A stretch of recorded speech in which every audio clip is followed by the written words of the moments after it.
21 दिन शमशान में आधी रात सिर्फ काले तिल और गुग्गुल की धुनी। ओम नमः कर्ण पिशाचिनी अमोघ सत्यवादिनी मम कर्णे अवतर अवतर अतीतम नागतम वर्तमानम कथय कथय ही कर्णम पिशाचिनी स्वाहा।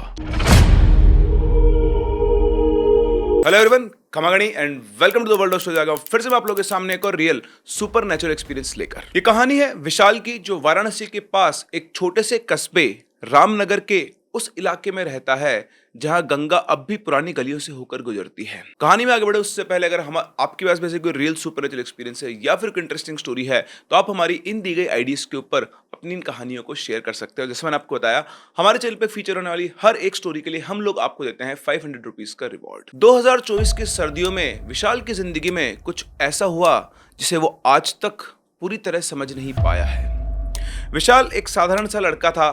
फार्मेसी की पढ़ाई पूरी करके घर पर एक फार्मेसी की दुकान चलाता था, लेकिन उसके मन में हमेशा से एक जिज्ञासा रही, तंत्र मंत्र साधना, वो सब लोग काम जो लोग छुपा कर करते हैं। विशाल के खुद के नाना जी एक तांत्रिक ज्योतिषी थे और उनके पास बहुत सारी पुरानी किताबें थी। उनमें से ही एक किताब में उसने पहली बार कर्ण पिशाचिनी का नाम पढ़ा था। कहा जाता है कि कर्ण पिशाचिनी एक ऐसी यक्षिणी है जो मरने के बाद भी अधूरी इच्छाओं के कारण भटकती है। वो किसी भी इंसान के कान में आकर बैठ सकती है और भूत भविष्य सब बता सकती है, लेकिन इसके बदले वो कुछ मांगती है। कभी खून, कभी शारीरिक संबंध, कभी आत्मा का हिस्सा। उस किताब में साफ साफ लिखा हुआ था, जो इसे बुलाएगा वो कभी अकेला नहीं रहेगा, लेकिन वो अकेला ही मरेगा। विशाल ने इस किताब को पढ़कर इसे मजाक समझा, लेकिन 2024 नवंबर में उसकी जिंदगी में एक ऐसी घटना घटी कि मजाक उसके जीवन की सच्चाई बन गया। उस रात विशाल की मां के सीने में अचानक से तेज दर्द हुआ। वो अपनी मां को लेकर डॉक्टर के पास भागा। टेस्ट हुए और टेस्ट में पता लगा कि उनकी जो मेन आर्टरी है उसके अंदर ब्लॉकेज है और उनका जितना जल्दी हो सकता है ऑपरेशन करना होगा। कीमत 8 लाख रुपए। लेकिन बेचारे विशाल के पास तो 80,000 भी नहीं थे। डॉक्टर ने कहा कि इससे कम में इलाज नहीं हो सकता है, आपको पैसे तो कहीं ना कहीं से अरेंज करने ही होंगे। डॉक्टर ने कुछ दवाइयां दी, वापस अपनी मां को घर पर लेकर आ गया और रात भर बस वो यही सोच रहा था कि वो इतने पैसे कहां से लाएगा। और उसी दौरान उसे एक यूट्यूब चैनल मिला, नहीं मेरा नहीं, किसी और का, जहां पर एक आदमी अपनी कर्ण पिशाचिनी साधना की सफलता की बात कर रहा था।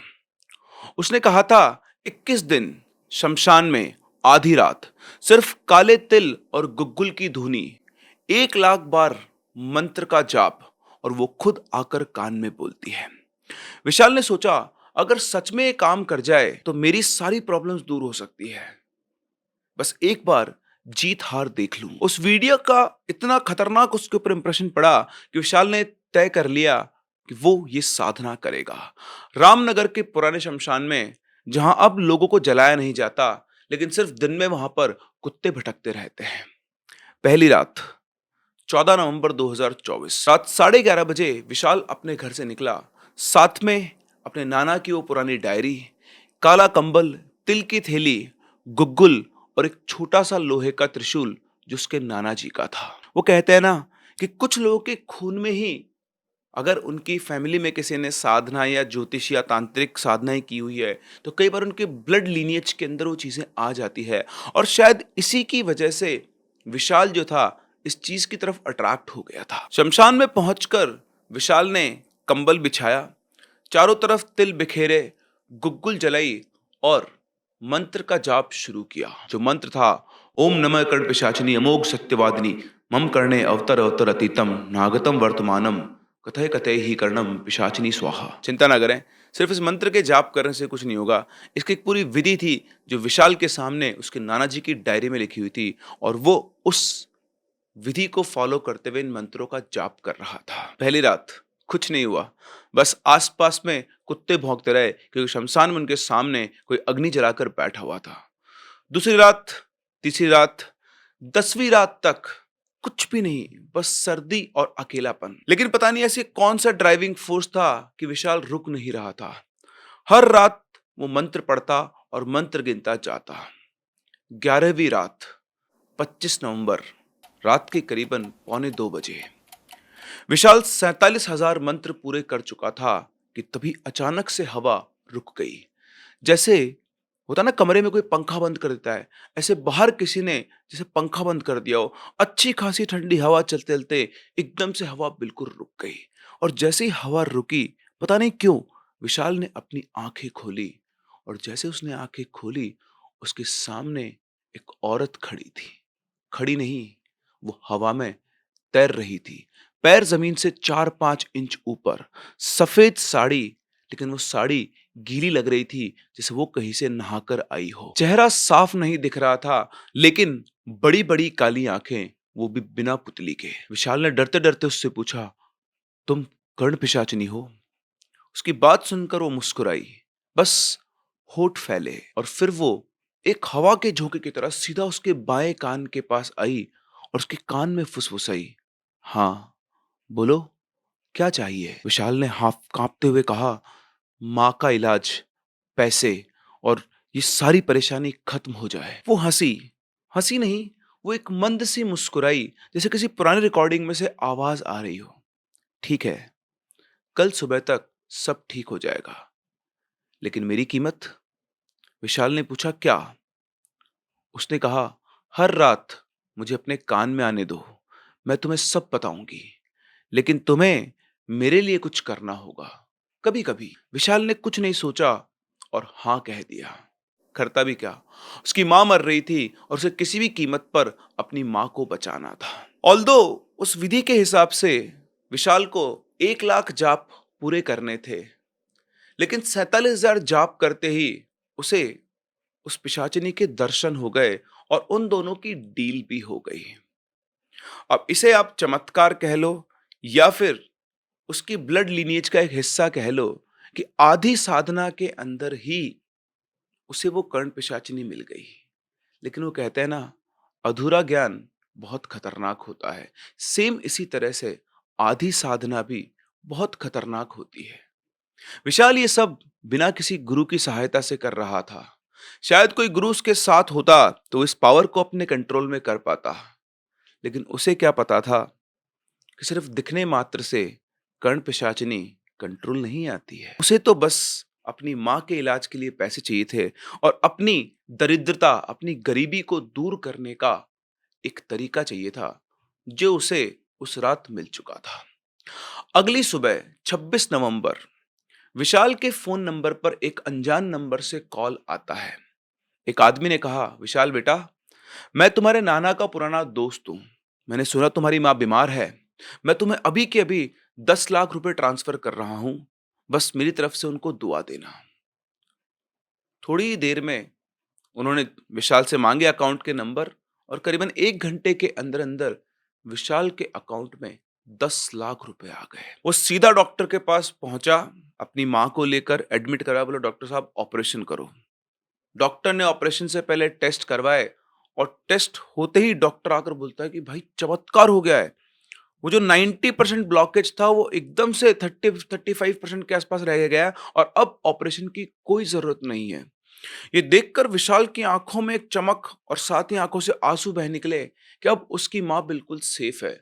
और तभी उसे अपनी रात की बात याद आई कि सब कुछ ठीक हो जाएगा। विशाल बहुत खुश था, लेकिन उसी रात 12 बजे के आसपास जब विशाल बिस्तर पर लेटा था, अचानक से उसका बायां कान गर्म हुआ, जैसे किसी ने उसके कान के अंदर गर्म सांस ली हो। और फिर आई एक फुसफुसाहट। विशाल, आज मुझे भूख लगी है। एकदम से उसके कान में जो आवाज है तो उठ बैठा और चारों तरफ देखने लगा। और फिर उसे याद आया कि कल उस पिशाचिनी ने उससे कहा था कि तुम मुझे अपने कान में आने दोगे। वो समझ गया कि उसी की आवाज है। उसने उससे पूछा, क्या चाहिए तुम्हें? तो कहती है, एक चीज, छोटी सी। तुम्हारे पड़ोस में रमिया नाम की एक लड़की रहती है ना, वो कल सुबह 6 बजे मंदिर जाएगी। तुम बस उसके पीछे जाना और मेरे लिए उसकी खून की एक बूंद, सिर्फ एक बूंद खून मुझे उसका चाहिए। विशाल ने मना किया, नहीं, मैं ऐसा नहीं कर सकता। फिर से उसके कानों में उसी पिशाचिनी के हंसने की आवाज है। फिर माँ का इलाज वापस ले लूं? ये सुनकर उसका दिल एकदम से धक सा रह गया। वो बिल्कुल चुप हो गया। और उसकी खामोशी में ही उसकी हामी थी। अगले दिन करीबन 5:30 बजे वो उठ गया और घर के बाहर खड़ा होकर रमिया के मंदिर जाने का इंतजार करने लगा। और जैसे उसने देखा कि वो मंदिर जाने के लिए निकली, वो भी उसके पीछे लग गया। उसके हाथ में एक छोटी सी सुई थी और जैसे ही मंदिर पहुंचकर वो अपनी चप्पल वगैरह उतारने के लिए नीचे झुकी, उसने मौका देखकर उसके पैर में हल्का सा वो सुई चुभो दिया। एकदम से वो भी चमकी, लेकिन उसके खून की बूंद निकली। उसने चुपचाप से उस खून की बूंद को अपनी उंगली पर ले लिया और अपने कान के पास ले गया और तभी उसके कान में फुसफुसाहट आई। शाबाश, अब तुम मेरे हो। और इस आवाज के बाद जब उसने अपनी उंगली को देखा तो वो खून की बूंद उसकी उंगली पर से गायब थी। अब विशाल का उससे बंधन बंध चुका था। उसके बाद हर रात वो आती और विशाल को बहुत सारी बातें बताती। कभी किसी की खबर देती, कभी लॉटरी का नंबर, कभी किसी की कोई छुपी हुई सीक्रेट बात। वो जो 10 लाख रुपए उसकी माँ के इलाज के लिए आए थे, उनको दोबारा मांगने के लिए उन अंकल ने फोन नहीं किया और विशाल की भी देने की कोई नीयत नहीं थी, क्योंकि इन पैसों के बारे में उसके और उन अंकल के अलावा किसी को नहीं पता था। जो ट्यूशन इधर उधर पढ़ाकर वो अपना काम किया करता था, घर का खर्चा चलाया करता था, अपनी दुकान के थ्रू अपना खर्चा चलाया करता था, अब उसने वो सब छोड़ दिया था। उस पिशाचिनी ने विशाल के कान में आकर उसे समझाया कि वो जो पैसे उसके पास आए हैं, उस पैसे से वो और पैसा बना सकता है और कैसे बनाना है ये रास्ता भी उसने बताया। अगले ही दिन से विशाल ने शुरू की ट्रेडिंग स्टॉक मार्केट के अंदर, FNO, फ्यूचर एंड ऑप्शन। और पता नहीं कैसे अचानक से उसके कान में अपने आप से ऐसा अंदर से फील होता कि इस स्टॉक को लेना है, इतना पैसा लगाना है और हर दिन वो अच्छा खासा प्रॉफिट निकालने लगा।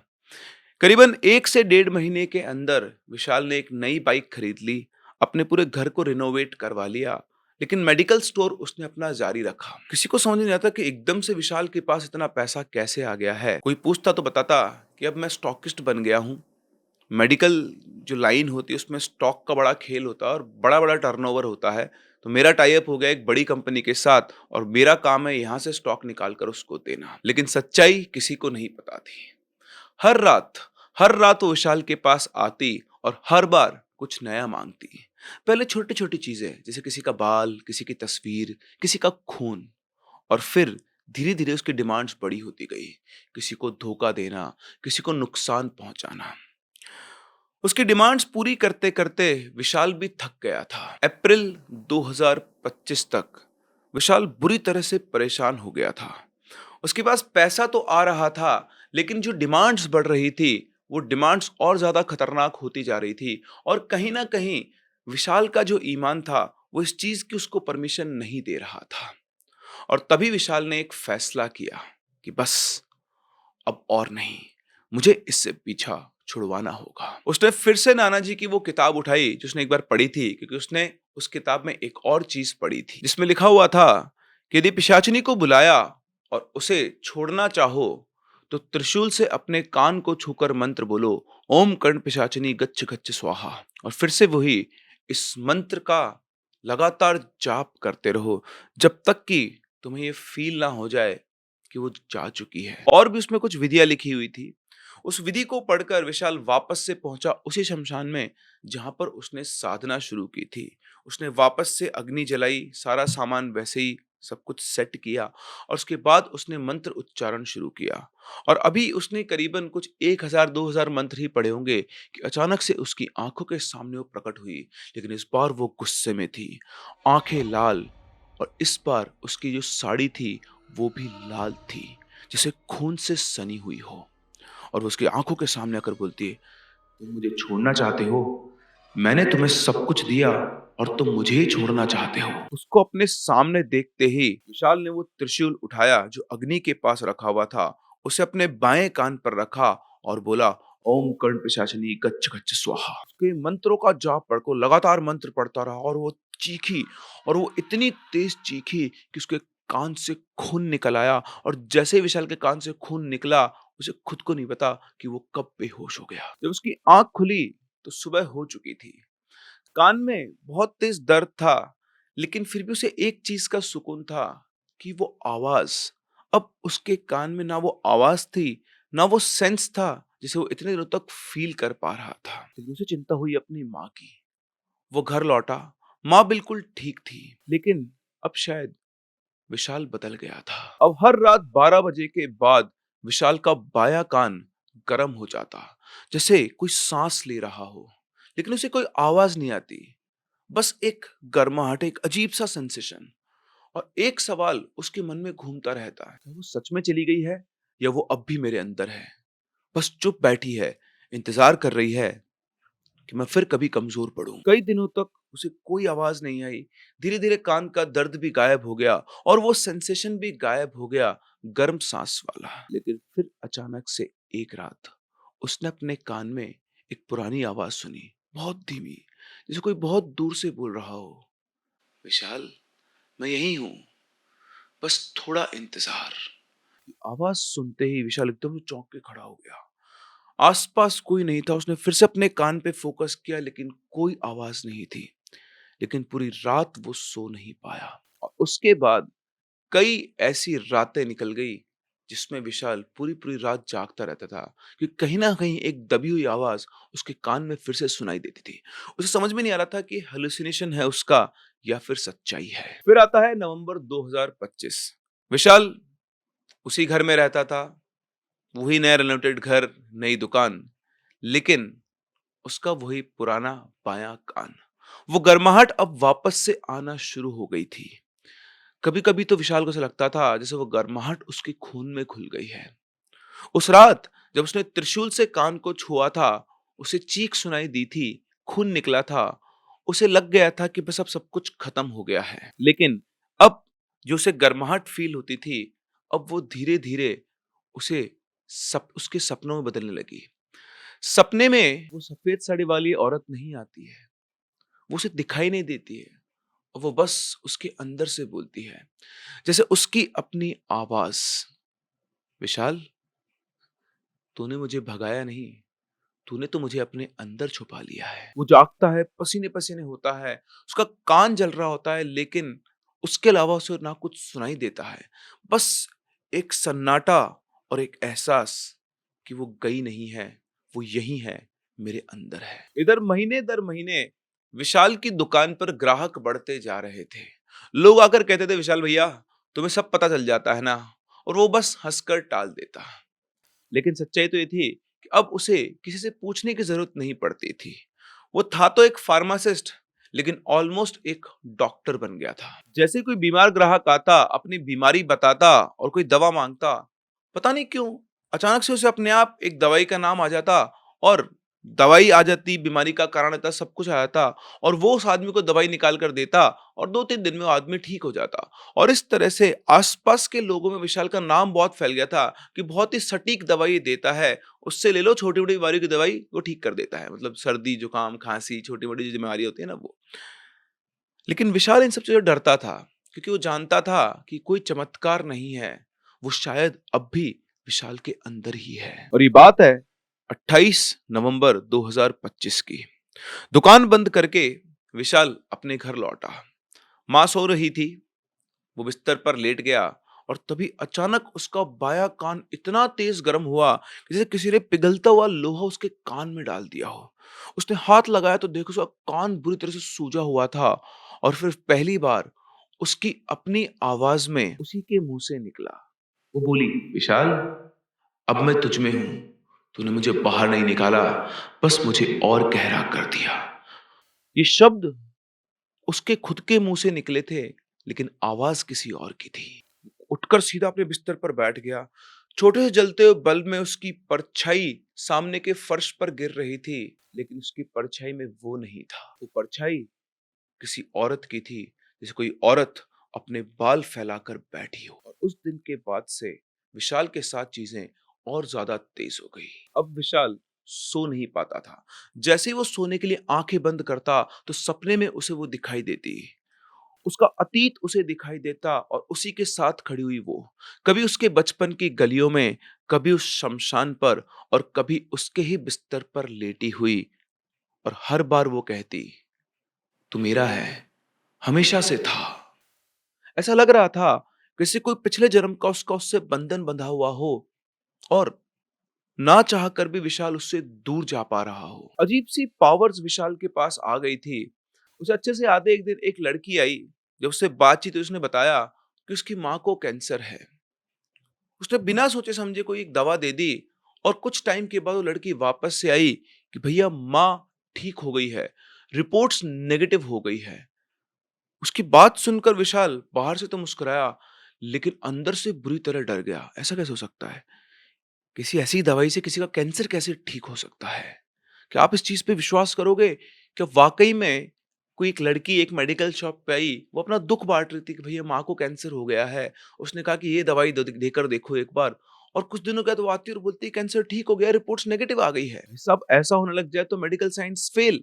लेकिन विशाल का कहना है कि ऐसा वाकई में हुआ। लेकिन फिर विशाल को याद आया कि उस रात उसके कान में एक फुसफुसाहट आई थी, तू कहे तो उसकी माँ को ठीक कर दूं, लेकिन बदले में बस उस लड़की का एक बाल चाहिए। पता नहीं, विशाल का मन तो ये कह रहा था कि होता ना, एक अच्छा मन होता है कि हाँ ठीक हो जाए वो। अपने आप ही वो चीज शायद हाँ हो गई। और अगली बार जब वो लड़की उसे ये बताने आई, तो उसने उसके बालों से एक बाल उखाड़ लिया। बस प्यार से हाथ फेरने के नाम से मौका देख के विशाल ने एक बाल उखाड़ लिया था। और इसी तरह से अब दोबारा से वो कर्ण पिशाच उसके कान के अंदर आ बैठी थी, और अब उसकी मांगे छोटी नहीं रही थी। अब उसकी मांगे लगातार बढ़ती जा रही थी। आज किसी को धोखा दे, या आज किसी का राज किसी और के सामने खोल दे। और अगर वो मना करता तो उसके कान में दर्द शुरू हो जाता, बहुत बुरी तरह से, कान से सिर में और सिर से छाती में, जैसे कोई उसके अंदर से चीख रहा हो। फिर से जब चीजें उसके लिए असहनीय हो गई, तो उसका एक ही सहारा था, उसके नाना जी की पुरानी किताब। उसने फिर खोला और उसमें एक और उपाय लिखा हुआ था। यदि पिशाचिनी शरीर में समा जाए तो उसे बाहर निकालने का एक ही रास्ता है, गुरु की शरण या फिर खुद का बलिदान। गुरु की शरण जो विशाल को पहले ले लेनी चाहिए थी, वो उसने नहीं ली, और अब उसे एक गुरु की शरण में जाना था। किस्मत की बात है कि वो वाराणसी में रहता है, जहां पर एक से एक पुराने साधक मिलते हैं। और इसी तरह से वो वाराणसी के एक पुराने तांत्रिक के पास गया, 10 अश्वमेध घाट के पास, जहां पर आज भी कई लोग छुपकर साधना करते हैं। वो गुरुजी के पास गया, उन्होंने उसकी आंखें देखी, कान छुआ और कहा, बेटा, तुझे लगता है कि तूने साधना करके उसे बुलाया है? नहीं, तेरी साधना तो अधूरी थी रे, और इतनी आसानी से वो आती नहीं है। लेकिन तेरा कोई पुराना बंधन है उससे। तूने उसे बुलाया नहीं था, उसने तुझे चुन लिया था, और अब वो तेरा हिस्सा है। और छुटकारा तो तभी है जब तू खुद को छोड़ दे, या फिर उसे। और उसे छोड़ना इतना आसान नहीं है। लेकिन फिर भी मैं तुझे एक अनुष्ठान बता रहा हूं। उस अनुष्ठान के दौरान तुझे 21 दिन गंगा में डुबकी लगा के काले तिल का दान करना है, और हर रात ओम कर्ण पिशाचिनी विघ्नम नाशाय स्वाहा 108 बार। और आखिरी दिन तुझे अपने ही कान में त्रिशूल से एक गहरी चीर लगानी है, खून बहाना है और कहना है, मैं तुझे मुक्त करता हूं और स्वयं को भी मुक्त करता हूं। गुरुजी से आशीर्वाद लेकर विशाल वापस से निकला, और उसने जैसे उन्होंने कहा था वैसे ही अपनी विधि को शुरू किया। पहले 10 दिन उसके कान में दर्द बढ़ता गया, रात को वो चीखती, गुस्सा करती, और अब उसके सपनों में वो औरत बनकर नहीं, बल्कि काला धुआं बनकर उसके चारों तरफ घूमती। 15वें दिन जब विशाल गंगा में डुबकी लगा रहा था, अचानक पानी में उसने अपना चेहरा देखा। उसने देखा कि उसकी आंखें बिल्कुल काली थी, बिना बीच के जो मोती होते हैं पुतलियां उनके, और उसकी परछाई में वो मुस्कुरा रही थी विशाल के अपने चेहरे से। और फिर आया 21वां दिन, रात के करीबन 12:15 बजे। विशाल उसी शमशान में बैठा था, उसी जगह, त्रिशूल उसके हाथ में, कान सूजा हुआ, दर्द इतना कि आंखों से आंसू निकल जाए। उसने अपने त्रिशूल को अपने कान पे चुभो दिया, और धीरे धीरे उसके कान से खून निकलने लगा। और फिर वो बोली विशाल की आवाज में और उसके ही मुंह से, तू मुझे मार नहीं सकता, क्योंकि मैं तू हूं। तूने मुझे बुलाया, मुझे अपनाया, और अब मैं तुझ में जीऊंगी। उसकी आवाज सुनकर विशाल ने चीखते हुए वही मंत्र बोला, ओम कर्ण पिशाचिनी विघ्नम नाशाय स्वाहा। त्रिशूल उसके कान के अंदर घुसा, खून बहा, और वो गिर पड़ा। फिर से वो बेहोश हो गया, और जब सुबह आंख खुली तो कान में बहुत तेज दर्द था, कट लगने की वजह से, लेकिन गर्माहट नहीं थी, सन्नाटा था, बिल्कुल सन्नाटा, साइलेंस। वो घर लौटा और जैसे घर पहुंचा माँ ने देखा, बेटा कान से इतना खून। उसने कहा, हाँ माँ, घबराने की बात नहीं है, बस ऐसे ही कट लग गया था। विशाल को लगा कि शायद उसका पीछा छूट गया है। रात को वो सोया और उसे फील हुआ कि आज उसका कान बिल्कुल ठंडा था। पहली बार इतना ठंडा कई सालों बाद या कई महीनों बाद उसने फील किया कि उसका कान अब उस तरह से गर्म नहीं होता है। और तभी उसके कानों में बहुत धीमी, बहुत दूर से एक आवाज आई, जैसे कोई बहुत गहराई से बोल रहा हो, विशाल, मैं गई नहीं हूं, बस सो गई हूं।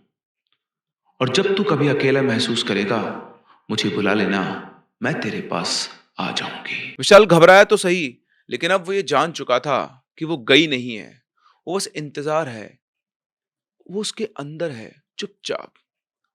वो जब भी आज भी कभी अकेला होता है तो उसका बायां कान हल्का सा फड़फड़ाता है, सिकुड़ता है, जैसे कोई उसके अंदर तड़प रहा हो। वो घबरा तो जाता है, लेकिन वो यही सोचता है कि शायद यही उसकी सजा है और यही उसकी साथी है, क्योंकि अब वो कभी भी अकेला नहीं रहता और शायद जब तक उसका जीवन चलेगा वो कभी अकेला रह भी नहीं पाएगा।